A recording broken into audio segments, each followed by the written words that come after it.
আসিয়া রাদিয়াল্লাহু তাআলা আনহা আলাইহিস সালাম ফেরাউনের স্ত্রী। এই মহিলা অনেক দামি মহিলা, মুসা আলাইহিস সালামের পালক মা। সুবহানাল্লাহ পড়েন।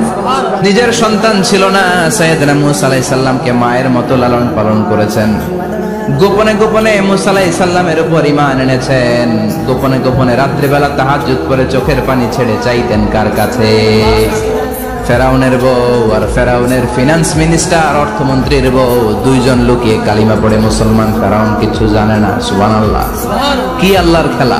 ফেরাউন লক্ষ লক্ষ বনী ইসরাইলের ছোট্ট বাচ্চাকে জবাই করেছে একটা বাচ্চাকে ঠেকানোর জন্য। নাম কি?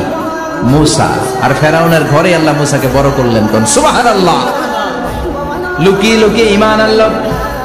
ফেরাউনের বউ আসিয়া, অর্থমন্ত্রীর বউ, দুইজন মিলে ফেরাউনের কাছে ঘটনা পৌঁছে গেল, খবর পৌঁছে গেল। ফেরাউন ডেকে পাঠালো। দুধের বাচ্চাকে নিয়ে ফেরাউনের অর্থমন্ত্রীর বউ হাজির।